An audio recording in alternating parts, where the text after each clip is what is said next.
Hello everyone, स्वागत है आप सभी लोगों का इजी प्रेप पर। एक बार फिर से उम्मीद कर रहे हैं आप सब लोगों की तैयारी बहुत ही बेहतरीन चल रही होगी। डियर स्टूडेंट्स, आज की इस क्लास में हम लोग क्लास 10th के लिए मैथमेटिक्स स्टार्ट करने वाले हैं और मैथमेटिक्स के अंदर भी हम यहाँ पर सबसे पहले चैप्टर नंबर 1 जो रियल नंबर्स हमें दिया गया है उसके ऊपर डिस्कशन करेंगे। तो यदि हम लोग स्टार्ट करें आज के इस सेशन को, तो आज के इस सेशन में जो हमारा चैप्टर स्टार्ट होने वाला है वो चैप्टर होगा बेटा रियल नंबर्स। देखिए, रियल नंबर क्लास 10th में अगर हम लोग पढ़ने की कोशिश करें तो यहाँ पर बहुत सारी ऐसी चीज़ें हैं जो क्लास 9th से भी जुड़ी हुई है। हो सकता है आप में से बहुत सारे बच्चे ऐसे हो जिन्होंने क्लास 9th को बहुत सीरियसली पढ़ा हो, जिन्होंने क्लास 9th के अंदर हर एक चीज़ को बहुत बेहतरीन तरीके से पढ़ा हो। लेकिन मैं आपको बता देता हूँ, ऐसे भी बहुत सारे बच्चे होंगे जिन्होंने क्लास 9th में चीज़ों को शायद ध्यान से नहीं पढ़ा हो, या फिर हो सकता है कि उन्होंने पढ़ा तो है पर अब वो भूल गए हो। तो ये एक ऐसा चैप्टर है जो कहीं ना कहीं अपने बेसिक से जुड़ा हुआ है। बेसिक से जुड़ा हुआ है मतलब कि सर ये रियल नंबर्स होते कौन से हैं, सबसे पहले तो हमें ये जानना पड़ेगा ना, तभी तो हम इसके बारे में डिस्कशन कर पाएंगे। अदरवाइज तो हम इसके बारे में डिस्कशन कर ही नहीं पाएंगे। इसलिए आज की इस क्लास में हमें रियल नंबर्स से पहले थोड़ी सी जानकारी लेनी पड़ेगी नंबर सिस्टम के बारे में। नंबर सिस्टम के अंदर हम उन सब नंबर्स के ऊपर चर्चा करने वाले हैं जो शायद यहां पर यूज होने वाली है टर्म्स। जैसे सर बहुत सी बार जब हम लोग आगे पढ़ेंगे तो वहां पर आएगा प्राइम नंबर। अब बहुत सारे बच्चे ऐसे होंगे जिनको प्राइम नंबर के बारे में जानकारी नहीं है। अब यदि आपके पास प्राइम नंबर के बारे में जानकारी नहीं है, यदि आपके पास में कॉम्पोजिट नंबर के बारे में जानकारी नहीं है, यदि मान लीजिए आपके पास में मैं बात करूं नेचुरल नंबर्स के बारे में इंफॉर्मेशन नहीं है, तो ऐसे में इस चैप्टर को पढ़ना हमारे लिए बहुत मुश्किल हो जाएगा। इसलिए हमने कहा कि एक रियल चैप्टर कोर पार्ट में जाने से पहले कुछ फंडामेंटल्स को अच्छे से समझ लेते हैं, जिससे कि आपको नेक्स्ट लेक्चर के अंदर जब हम कोर पार्ट के ऊपर फोकस करेंगे उस टाइम चीजों को समझने में किसी तरह का कोई भी कंफ्यूजन नहीं हो। तो हम सबसे पहले नंबर सिस्टम में आने वाले कुछ बेसिक टर्मिनोलॉजी या कहेंगे कुछ बेसिक नंबर्स के बारे में जानकारी लेंगे और उसके बाद में हम रियल नंबर्स के ऊपर चलेंगे। तो हमें सबसे पहले जानना है कि रियल नंबर होता क्या है। तो उस पर जाने के लिए सबसे पहले हमें नंबर सिस्टम के अंदर कुछ नंबर्स के बारे में इंफॉर्मेशन चाहिए। शॉर्ट में इंफॉर्मेशन दूंगा क्योंकि ऑलरेडी आप पढ़ चुके होंगे, पर हाँ इतनी इंफॉर्मेशन दूंगा कि इस चैप्टर को और पुरानी सारी चीजों को आप रिकॉल कर लोगे। तो यदि मैं बात करूं, सबसे पहले जो नंबर आता है बेटा यहां पर वो होता है नेचुरल नंबर्स।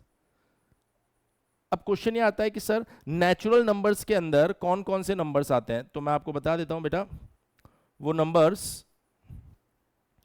नंबर्स जो 1 से स्टार्ट हो रहे हैं, उसके बाद में 2, उसके बाद में 3, उसके बाद में 4 एंड सोन।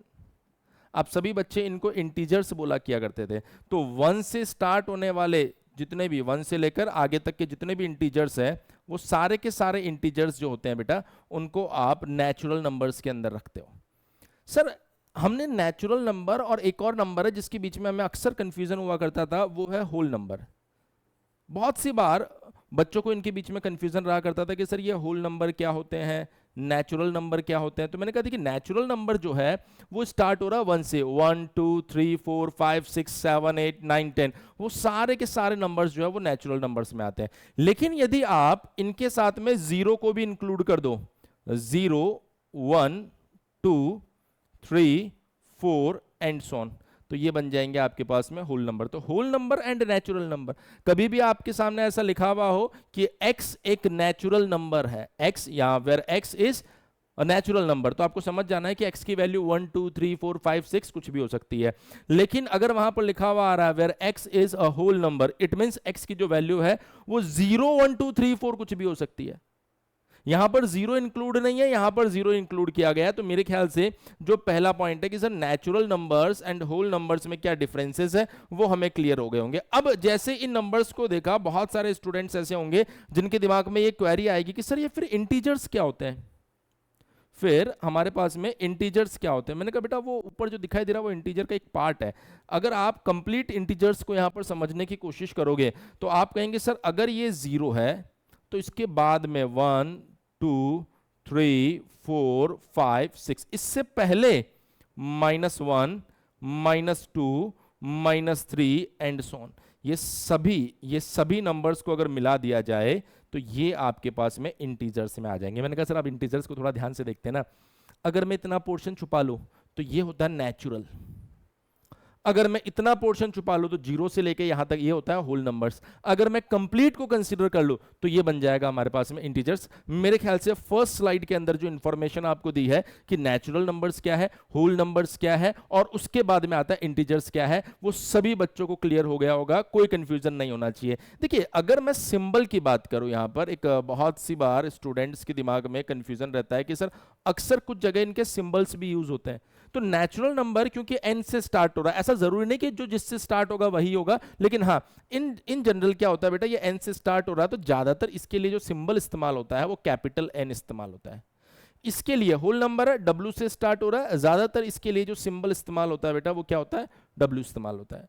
और इसी तरीके से इंटीजर के लिए अगर मैं बात करूंगा तो आई इस्तेमाल होता है। अच्छा, कुछ जगह पर आप देखेंगे जेड भी वहां पर यूज होता हुआ आपको दिखाई देगा। तो अगर हम लोग बात करें यहां पर नेचुरल नंबर तो उसके लिए सिंबल एन यूज होगा, होल नंबर उसके लिए सिंबल डब्ल्यू यूज होगा, और इंटीजर्स की अगर मैं बात करूं तो उसके लिए हमारे पास जो सिंबल होगा वो आई या फिर जेड यूज होता है। क्लियर है? यहां तक किसी बच्चे को कोई दिक्कत नहीं होगी। अब इंटीजर को थोड़ा सा और ब्रेक करने की कोशिश करते हैं और इंट्रोड्यूस करवाते हैं एक और कैटेगरी को, जिसमें हम बोलते हैं positive integers. Positive integers. Sir ये पॉजिटिव इंटीजर्स क्या होते हैं? मैंने कहा इंटीजर्स मैंने सारे आपको दिखाई दिए यहां पर, इसमें से जो हिस्सा पॉजिटिव वाला है उसको आप उठा लो, जो हिस्सा पॉजिटिव वाला है उसको आप उठा लो। तो हमने कहा सर पॉजिटिव वाला इंटीजर कौन सा है? ये इंटीजर है। सर ये तो नेगेटिव है, जीरो को आप पॉजिटिव नेगेटिव कुछ भी नहीं मानते, छुपा लो, और ये जो हिस्सा आ गया ये पॉजिटिव वाला हो गया। तो आप कहेंगे सर यदि पॉजिटिव इंटीजर कहीं पर लिखा होता है तो इसका सीधा सा मतलब होता है वो इन नंबर्स की बात कर रहा है, 1 2 3 4 and so on. In numbers को देखकर हमारे दिमाग में एक बात आती है कि सर यार ये जो नंबर्स हैं इनको तो मैं जानता हूं। तो ध्यान रखना पॉजिटिव इंटीजर्स जो होते हैं बच्चे, उन्हीं को नेचुरल नंबर्स आप बोल रहे हो यहां पर, उन्हीं को आप क्या बोल रहे हो बेटा यहां पर, नेचुरल नंबर्स बोल रहे हो। ठीक है सर, ये पॉइंट हमें समझ में आ गया। सर इसके लिए सिंबल क्या यूज होगा? मैंने कहा देखिए आई और जेड आप यूज किया करते थे, मैंने कहा बिल्कुल, तो आप इसको बोल देते हैं आई पॉजिटिव जेड पॉजिटिव। ये हमारे लिए क्या हो चुके हैं, सिंबल्स हो चुके हैं। उसके बाद में फिर हमारे पास में आ गया नेक्स्ट नेगेटिव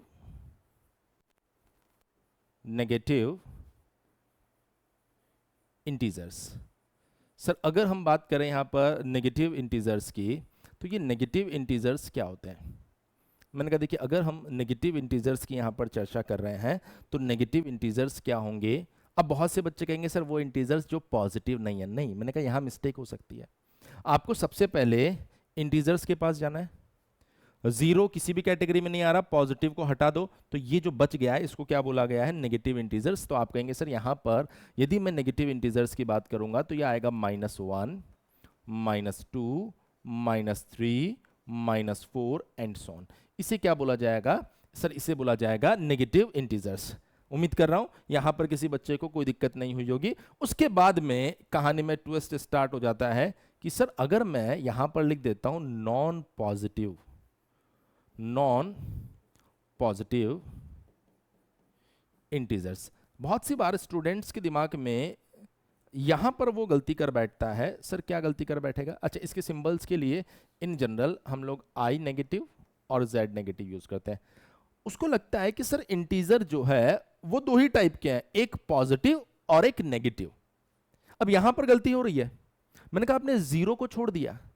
जैसे किसी बच्चे से पूछा नॉन पॉजिटिव, जो पॉजिटिव नहीं है, तो बोला सर नेगेटिव ना। मैंने कहा नहीं, जीरो कहां गया? तो ध्यान रखना अगर नॉन पॉजिटिव बोल रहा है तो इंटीजर्स में जाइए और जो पॉजिटिव वाला हिस्सा है उसको हटा दीजिए। तो कौन बच गया? Negative and zero. कौन बच गया बेटा? Negative and zero. तो इस बात का ध्यान रखिए कि यहां पर आपके पास में यह आएगा 0 -1 -2 -3 -4 एंड सो ऑन। कुछ इस तरीके से नॉन पॉजिटिव इंटीजर्स, कुछ इस तरीके से आपको क्या देखने को मिलेंगे, नॉन पॉजिटिव इंटीजर्स। अच्छा सर इसी तरीके से अगर मैं बात करूं यहां पर तो नेक्स्ट जो हमारे सामने आएगा वो आएगा नॉन नेगेटिव इंटीजर्स। हमें ऐसा लगता है कि अगर मैंने नॉन पॉजिटिव आपको समझा दिया है तो नॉन नेगेटिव भी आप समझ गए होंगे कि सर जो भी इंटीजर हमें दिए गए हैं उनमें से नॉन नेगेटिव उसने बोला है, तो बोला नेगेटिव वाले हिस्से को हटा दो। कौन बच गया? Zero and positive. कौन बच गया यहां पर? Zero and positive. तो आपने कहा कि सर यदि आप यहां पर देखेंगे तो ये बन जाएगा 0 1 2 3 4 एंड सो ऑन। और मुझे ऐसा लगता है कि बेटा यहां तक आपको किसी तरह का कोई कंफ्यूजन नहीं होना चाहिए। इनके लिए कोई स्पेसिफाइड सिंबल हम लोग यूज नहीं करते हैं, क्योंकि सर इसके अंदर नेगेटिव भी आ रहा है, जीरो भी आ रहा है, इसके अंदर पॉजिटिव भी आ रहा है और जीरो भी आ रहा है। पर हाँ, इनके लिए हम स्पेसिफाइड सिंबल्स इस्तेमाल किया करते थे, यूज किया करते हैं आज भी। तो मेरे ख्याल से ये जो पूरी कहानी मैंने आपको बताई है, ये आपको समझ में आ गई होगी, कोई कंफ्यूजन इसके अंदर नहीं रहा होगा। अब अगर कोई बच्चा ऐसा है कि नहीं सर कुछ कुछ कंफ्यूजन मुझे ऐसा महसूस हो रहा है, तो मैंने कहा एक काम करो, अगर महसूस हो रहा है तो आप क्या करो, यहाँ पर इंटीजर्स बनाओ। मैंने कहा इंटीजर्स, ये देखिए 0 से मैंने चालू किया, यहाँ पर आ गया 1 2 3 4 5 एंड सो ऑन। इसी तरीके से आप इधर आए, पीछे की साइड आए, -1 -2। मतलब खुद से अगर आप ये सारी चीजें बना लेंगे ना, तो आपको चीजें जल्दी याद रहने लग जाएगी। अगर आप खुद से नहीं बनाएंगे ना, तो फिर आपको चीजें थोड़ा सा मुश्किल से याद होगी। मैंने कहा सर ये कौन है, तो आपने कहा सर ये है इंटीजर आई। अब जरा यहां पर आप मार्क करते जाइए, ऑटोमेटिकली आपको सारी बातें समझ में आने लग जाएगी। मैंने कहा सर अगर मैं इस हिस्से को ऑब्जर्व करूं, 1 से लेकर जो आगे तक जा रहा है, मैंने कहा हाँ, ये कौन है, तो आपने कहा सर ये है नेचुरल नंबर्स। नेचुरल नंबर्स बिल्कुल इस तरीके से आपको याद करवा देंगे सारी चीजें, तो आपके दिमाग में हमेशा के लिए फिट रहेगा कि हाँ यार ये सब चीजें होती क्या है। अब इसमें जीरो को इंक्लूड कर देंगे, तो सर मैंने कहा जैसे आप जीरो को इंक्लूड करेंगे ये बन जाएगा होल नंबर्स। क्या बन जाएगा बच्चे? Whole numbers.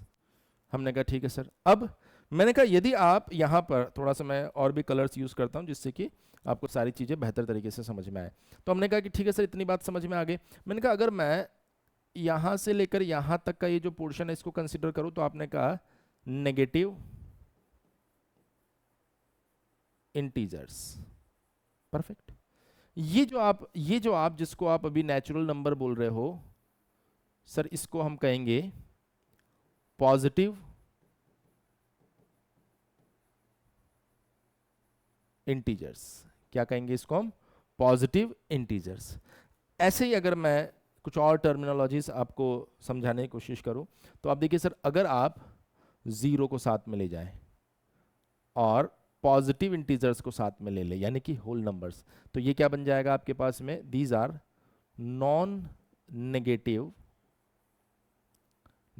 Negative integers.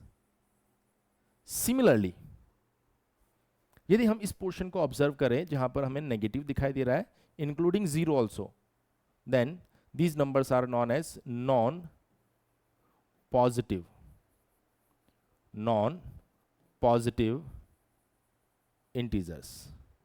Hope ये पॉइंट आपको क्लियर हो गया होगा। मैं आपको बता रहा हूं, अगर आप इसी तरीके से हर एक चीज को बेहतर तरीके से हमारे साथ में समझते रहेंगे, तो यकीनन आपको किसी भी तरीके का कोई भी डाउट यहां पर नहीं रहने वाला है। हर एक पॉइंट आपके दिमाग में क्लियर हो गया है कि सर इंटीजर से कैसे हमने पार्ट्स किए।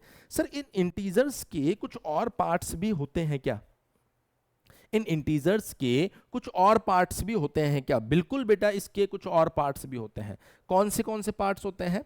तो हमारे पास में अब जो नेक्स्ट टर्म या नेक्स्ट पॉइंट निकल के आ रहा है वो है सम नंबर्स, या आप कहें, सॉरी, सम के बजाय इवन नंबर्स आप कहिए। इवन को ही हिंदी में सम बोलते हैं। Even numbers. पॉइंट आता है कि सर ये इवन नंबर्स कौन होते हैं? मैंने कहा देखिए, इवन नंबर्स की अगर हम चर्चा करें तो जो इंटीजर्स होते हैं, उन इंटीजर्स में वो नंबर्स जो 2 से डिविजिबल हो। किससे डिविजिबल हो बेटा? 2 से डिविजिबल हो। तो आप कहेंगे इंटीजर्स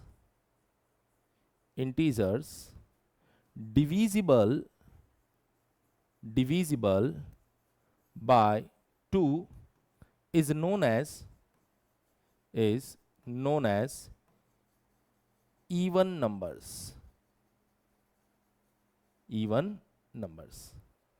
तो सर 2 से डिविजिबल कौन कौन हुआ? 2 से डिविजिबल कौन कौन हुआ? मैंने कहा बहुत सिंपल है, 2 4 6 8। तो वो सारे के सारे किसके अंदर आएंगे? इवन नंबर्स की कैटेगरी में आएंगे। Even numbers. तो सर कोई एग्जांपल तो दो इसमें। मैंने कहा देखो 2 इसी का एग्जांपल है, 4 इसी का एग्जांपल, सर -4 बिल्कुल, -8 बिल्कुल। तो ये सभी किस में आएंगे बेटा, इवन नंबर्स की कैटेगरी के अंदर आने वाले हैं। सिमिलरली अगर मैं बात करूं सर इसी इसी इवन नंबर के साथ में इसी का एक और पार्ट होता है जिसको हम बोलते हैं odd numbers. Now the point is odd number क्या होते हैं सर? हमने कहा अगर ऑड नंबर्स की हम लोग बात करें तो ऑड नंबर्स का मतलब हो गया कि वो नंबर्स जो 2 से डिविजिबल नहीं है। तो आप कहेंगे सर इंटीजर्स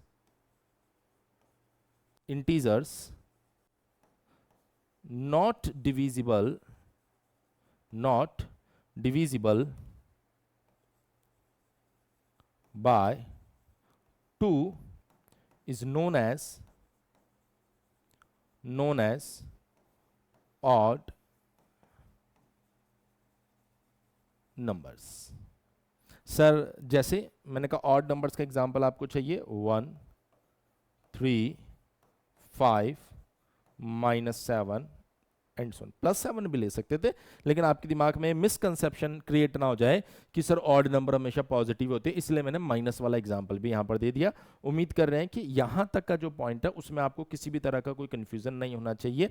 अगर आपने ये समझ लिया इवन नंबर क्या है, ऑड नंबर क्या है, तो आपके दिमाग में ये आएगा कि सर इसमें ये मेंशन कर दो ना इवन नंबर कौन सा है या ऑड नंबर कौन सा है। तो मैं आपको बता देता हूं कि इवन और ऑड इसमें अगर हम मेंशन करेंगे ना तो ये बहुत ही गंदा बन जाएगा। पर आप समझ सकते हैं कि सर देखो इवन ऑड ऑटोमेटिकली आप यहां पर क्या कर सकते हो बेटा, इसको मेंशन कर सकते हैं। उसके बाद में जो हमारे पास में एक नेक्स्ट नंबर आता है, अगर नेक्स्ट नंबर की साइड हम लोग बढ़े तो नेक्स्ट नंबर क्या बोल रहा है, ये होता है हमारे पास में कॉम्पोजिट नंबर। क्या बोलते हैं बेटा इसको,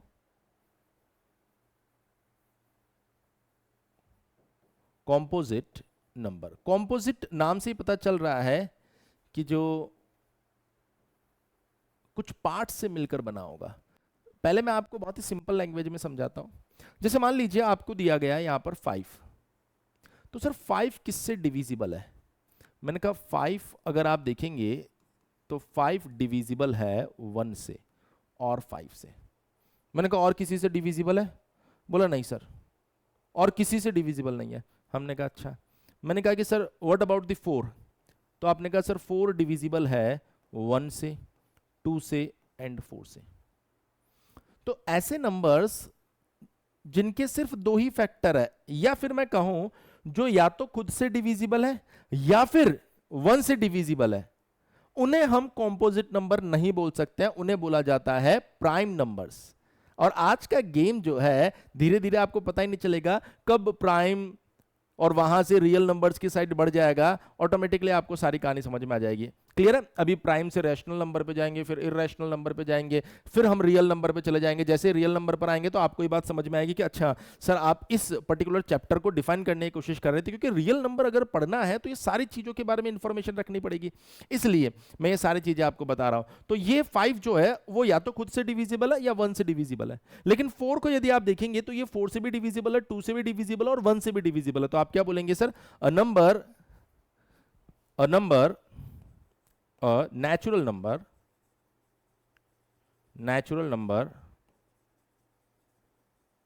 having at least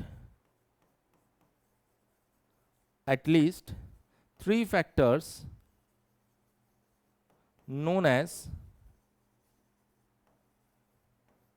composite number. Composite number. अब जो क्वेश्चन हमारे सामने निकल कर आया, सर आपने एटलीस्ट वर्ड क्यों लगाया? मैंने कहा एटलीस्ट वर्ड इसलिए लगाया है क्योंकि बेटा अगर आप 8 को देखेंगे तो 1 2 4 8 ये 4 नंबर से डिविजिबल है, इसके 4 फैक्टर्स हैं। तो ऑटोमेटिकली आप कहेंगे सर अगर आप वहां पर लिख देते हैं हैविंग 3 फैक्टर्स तो फिर ये डेफिनेशन इसके लिए गलत हो जाएगा, इसलिए बोला गया एटलीस्ट 3। यानी अगर आप वहां पर 3 फैक्टर्स देख पा रहे हैं या फिर 3 से ज्यादा फैक्टर्स देख पा रहे हैं तो कोई प्रॉब्लम नहीं होनी चाहिए। लेकिन यदि आप 3 से कम फैक्टर्स देख पा रहे हैं तो फिर आप उसे कॉम्पोजिट नंबर नहीं बोल सकते हैं, क्योंकि उसे कॉम्पोजिट की कैटेगरी में नहीं माना जाता है। अगर मैं बात करूं कॉम्पोजिट के साथ में जो आपको नंबर दिखाई देंगे वो है प्राइम नंबर्स। प्राइम नंबर्स का मतलब होता है ऐसे नंबर्स जो या तो खुद से डिविजिबल है या फिर 1 से डिविजिबल है। इन शॉर्ट आप ऐसा भी बोल सकते हो, इन शॉर्ट आप ऐसा भी बोल सकते हो कि सर ऐसे नंबर्स जिनके सिर्फ दो फैक्टर्स हैं, तो आप कहेंगे natural number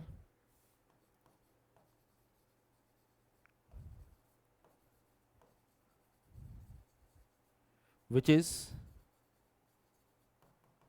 only divisible by 1 and itself, then that number is known as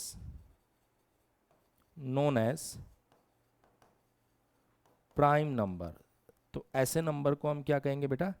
prime number. ऐसे नंबर को हम क्या कहने वाले हैं यहाँ पर? Prime number. सर एग्जांपल, मैंने कहा एग्जांपल ऊपर लिख रखा है ना, आप देखिए, आप 3 को देख लीजिए, 5 को देख लीजिए, 7। सर क्या 9 हो सकता है? मैंने कहा नहीं, 11 हो सकता है।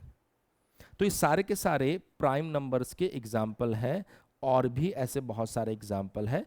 पर हाँ, अगर आपको पता है प्राइम नंबर क्या होता है तो ऑटोमेटिकली आप इस बात को समझ सकते हैं कि सर क्या कहना चाह रहे हैं। अच्छा, अब यहां से कुछ एमसीक्यू टाइप की क्वेश्चन भी बन सकते हैं। सर एमसीक्यू टाइप क्वेश्चन, मैंने कहा आपके बोर्ड एग्जाम में one liner question, MCQ type का क्वेश्चन, इवन अगर आप वहां से पॉलिटेक्निक एंट्रेंस एग्जाम में जाए तो वहां पर भी आपको one liner question, MCQ type question देखने को मिलेगा। इवन जब आप हायर क्लासेस में जाएंगे तो ये सब चीजें वहां पर यूज होने वाली है, और जब वहां पर यूज होने वाली है तो आपको पता होना चाहिए किस तरीके से की पॉइंट्स को याद रखा जाता है। तो यहां पर सबसे पहला क्वेश्चन जो आपके सामने निकल कर आता है, ध्यान से देखिए, जो सबसे पहला की पॉइंट आपके सामने बच्चे यहां से आएगा, वो आएगा, आपको एक क्वेश्चन दिया जा सकता है जिसमें यह पूछ लिया जाए स्मॉलेस्ट कॉम्पोजिट नंबर। यदि हमसे यह पूछा जाए स्मॉलेस्ट कॉम्पोजिट नंबर कौन सा होता है, तो आपको इस चीज को देखना है कि सर सबसे पहले तो कॉम्पोजिट नंबर उसने बोला है natural number. Natural number start होता है कहां से? 1 से। तो क्या 1 कॉम्पोजिट है? मैंने कहा नहीं। क्या 2 कॉम्पोजिट है? नहीं। क्या 3 कॉम्पोजिट है? नहीं। क्या 4 कॉम्पोजिट है? बिल्कुल 4 यहां पर सबसे पहले हमें कॉम्पोजिट मिला, तो आप कहेंगे सर 4 जो होगा वो आपका स्मॉलेस्ट कॉम्पोजिट नंबर होगा। क्लियर है? उसके बाद में एक और की पॉइंट जो हमारे सामने निकल कर आता है, वो कौन सा निकल कर आ रहा है कि सर ये जो 1 आपके सामने आ रहा है, ये क्या एक प्राइम नंबर है? क्या एक प्राइम नंबर है? ये जो 1 है, क्या आप इसे कॉम्पोजिट नंबर बोल रहे हैं? तो बच्चे मैं आपको एक बात बता देता हूं यहां पर कि 1 आपके पास में एक ऐसा नंबर है जिसको ना तो आप प्राइम नंबर बोल सकते हैं, ना ही आप कॉम्पोजिट नंबर बोल सकते हैं। ये आपके पास में एक एक्सेप्शनल केस है, या फिर आप ऐसा बोल सकते हो कि ये इन दोनों ही कैटेगरीज में नहीं जाता। कभी भी कोई पूछे आपसे कि 1 प्राइम आएगा या 1 कॉम्पोजिट आएगा, तो आप कहेंगे 1 ना तो एक प्राइम नंबर है, ना ही यहां पर कोई कॉम्पोजिट नंबर है। उम्मीद कर रहा हूं ये दोनों ही पॉइंट आप लोगों को क्लियर होंगे, इसमें से किसी तरह का कोई कंफ्यूजन आपको नहीं होना चाहिए। तो अगर 1 आपका, आप देखिए नेचुरल नंबर के ही तो पार्ट आपने कहा कि सर नेचुरल नंबर जो हमारे सामने आ रहे हैं, उन नेचुरल नंबर्स कौन कौन से होते हैं? मैंने कहा सर नेचुरल नंबर से ही तो आपने 2 पार्ट बनाए। मैंने कहा कौन कौन से? एक कॉम्पोजिट नंबर, और जो दूसरा पार्ट बनाया वो कौन सा बनाया? Prime numbers. मैंने कहा बिल्कुल सर यही बनाया। तो यदि आप यहां पर देखें तो नेचुरल नंबर्स का एक पार्ट कॉम्पोजिट नंबर, दूसरा पार्ट प्राइम नंबर। तो हमने कहा नेचुरल नंबर है कौन से? तो आपने कहा नेचुरल नंबर जो है वो है 1, 2, 3, 4, 5 एंड सो ऑन। अब आप देखिए सर, आपने एक चीज बताई यहां पर कि जो 1 है वो ना तो प्राइम है ना ही कॉम्पोजिट है, इसको आपने साइड कर दिया। हमने कहा ठीक है। तो जो 2 है वो कौन है? मैंने कहा 2 आपका प्राइम नंबर है। क्यों सर? क्योंकि 2 1 से डिविजिबल है और 2 से डिविजिबल है और किसी से डिविजिबल ही नहीं है। सर 3, मैंने कहा ये भी प्राइम नंबर है। 4, दिस इज कॉम्पोजिट नंबर। तो हमें यह समझ में आया कि 4 सबसे स्मॉलेस्ट कॉम्पोजिट नंबर है। इसी तरीके से अगर कोई हमसे ये पूछे कि smallest prime number, smallest prime number क्या होगा, तो मैंने कहा सर स्मॉलेस्ट प्राइम नंबर की अगर हम लोग चर्चा करेंगे तो ये आने वाला है हमारे पास 2। आई होप ये पॉइंट आप लोगों को क्लियर हो गया होगा, किसी भी बच्चे को इसके अंदर कोई कंफ्यूजन नहीं होना चाहिए। सभी स्टूडेंट्स मेरे ख्याल से इतना पॉइंट समझ पाए होंगे। देखिए अगर आप इतना पॉइंट अच्छे से समझ पाएंगे तो नो डाउट आपको हर एक पॉइंट क्लियर हो जाएगा। यहां पर सीधा सीधा हमने यही सब चीजें बताई है आपको कि सर कॉम्पोजिट नंबर्स क्या होते हैं, किस तरीके से हम लोग इसे डिफाइन कर सकते हैं, प्राइम नंबर्स को कैसे डिफाइन कर सकते हैं। अब हम लोग धीरे धीरे अपने कोर पार्ट की साइड आ रहे हैं। हालांकि रियल नंबर्स एग्जैक्टली क्या है उसके ऊपर हम चर्चा तो कल करेंगे, लेकिन अगर हम लोग देखें कि अभी चल क्या रहा है यहाँ पर, रियल नंबर्स तक पहुंचना कैसे है, वो सारे पॉइंट्स मैं यहाँ पर डिस्कस कर रहा हूं। तो ये आ गया हमारे पास में again rational number. Sir rational numbers की अगर मैं चर्चा करूं तो रैशनल नंबर्स क्या होते हैं? रैशनल नंबर्स देखिए, अगर आप किसी नंबर को, यदि आप किसी नंबर को p बाई क्यू के फॉर्मेट में लिख पा रहे हो, अच्छा रैशनल नंबर्स को हम q से रिप्रेजेंट करते हैं। कैसे रिप्रेजेंट करेंगे बेटा? q से। अगर आप किसी नंबर को p बाई क्यू के फॉर्मेट में लिख पा रहे हो, तो हमने कहा p बाई क्यू का फॉर्मेट क्या होता है, तो आपने कहा सर q इक्वल्स टू, ये बन गया हमारे पास में p डिवाइडेड बाय q। किसी भी नंबर को अगर आप p बाई क्यू के फॉर्मेट में लिख पा रहे हो और यहां पर जो p दिया गया है और जो q दिया गया है, ये इस लाइन का मतलब क्या होता है? ये e नहीं है बेटा, इसका मतलब होता है बिलोंग्स टू। तो आपका जो p और q है वो एक इंटीजर को रिप्रेजेंट कर रहा है, यानी p भी इंटीजर होना चाहिए और q भी इंटीजर होना चाहिए। तो हमने क्या देखा कि अगर कोई रेशनल नंबर है जिसको आप p बाई क्यू के फॉर्मेट में लिख रहे हो और p भी आपके पास में इंटीजर है और q भी आपके पास में इंटीजर है, तो आपको इस चीज को वेरीफाई करना है कि पॉइंट के बाद में, जैसे मान लीजिए आपके पास में इसको सॉल्व करने के बाद में एक नंबर आया 2.38, एक पॉसिबिलिटी मैं बता रहा हूं, हो सकता है सर ऐसा नंबर आया 2.38 38 38 38 एंड सो ऑन। अच्छा, इसको चेक करने का हम एक कन्वेंशनल तरीका देखेंगे जो हमारे सिलेबस में दिया गया, ये जस्ट आइडेंटिफाई करने का तरीका मैं आपको बता रहा हूं। क्लियर है?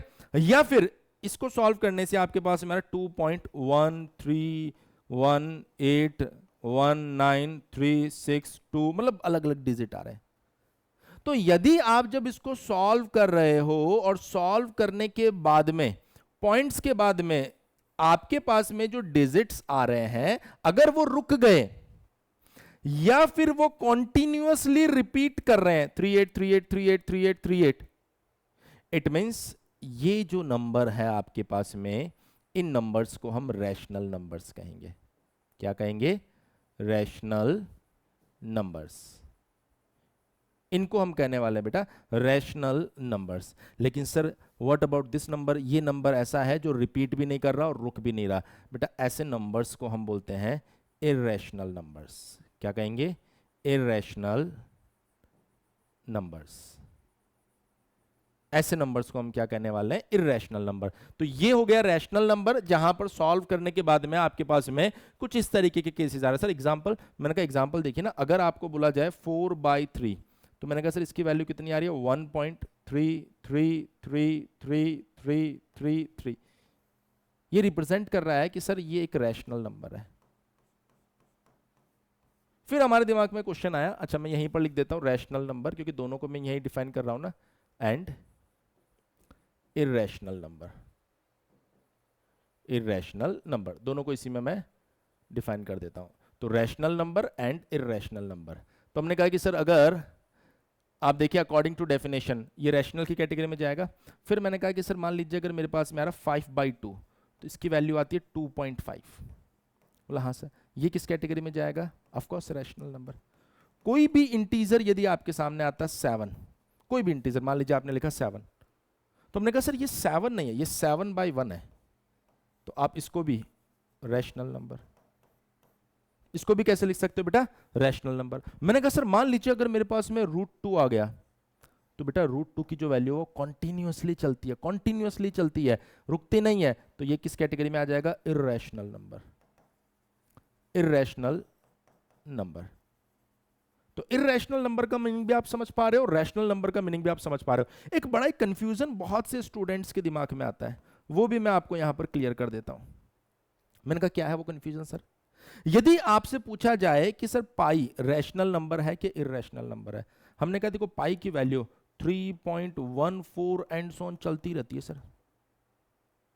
एक बच्चे ने कहा कि सर पाई की वैल्यू 22/7 है। एक बच्चे ने कहा सर पाई की वैल्यू क्या है? 22/7 है। तो 22 आपके पास में कौन है और 7 कौन है? सर इसको जब मैं सॉल्व कर रहा हूं तो वो चल नहीं रही है वैल्यू, वो एक वैल्यू मुझे मिल रही है फिक्स वैल्यू। तो मैंने कहा बेटा एक चीज आप यहां पर ध्यान रखिए कि जो पाई है, पाई उसकी अप्रोक्सीमेट वैल्यू इसके बराबर है, उसकी अप्रोक्सीमेट वैल्यू इसके बराबर है। और अगर कोई हमसे पाई के बारे में पूछेगा तो पाई की वैल्यू ऐसा कॉन्टिन्यूअसली चलती है, ध्यान रखना। और पाई की वैल्यू अगर इस तरीके से कॉन्टिन्यूअसली चलती रहेगी, अगर पाई की वैल्यू इस तरीके से कॉन्टिन्यूअसली चलती रहेगी तो ध्यान रखना ये जो आपके पास में पाई आ रहा है, इस पाई को अगर कॉन्टिन्यूअसली चलती रहती है तो इस वैल्यू को मैं इर्रेशनल की कैटेगरी में रखूंगा।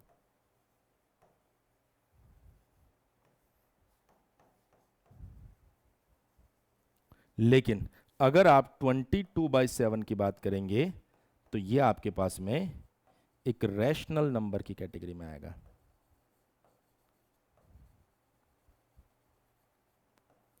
क्लियर तो नहीं बात? हमने कहा सर बिल्कुल। अब देखिए अगर इतनी बात आप समझ गए, सारे नंबर्स की कहानी आप समझ गए, तो हमने कहा कि सर ओवरऑल अब हमारे पास में एक तो आ गया रैशनल नंबर, एक कौन आ गया बेटा? Rational number. एक आ गया बच्चे आपके पास में irrational number, irrational number.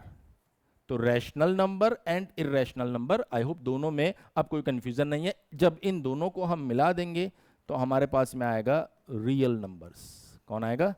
Real numbers. और इसी रियल नंबर्स के ऊपर हमें डिटेल में चर्चा करनी है। लेकिन जब हम डिटेल में चर्चा करेंगे तो आपको पता चलेगा कि यहां रियल नंबर को अगर बेहतर तरीके से समझना है तो उसके अंदर बार बार रैशनल, इर्रेशनल ये सारी टर्म्स आने वाली है, जिसको हम बेस्ट तरीके से समझेंगे अगले लेक्चर में। उम्मीद कर रहा हूं आज के लेक्चर में रियल नंबर्स है क्या, रैशनल नंबर क्या है, इर्रेशनल नंबर क्या है, prime number, composite number, integer, natural, whole number, ये सारी चीजें आप लोगों को समझ में आ गई होगी। मिलते हैं नेक्स्ट लेक्चर में। Thank you so much.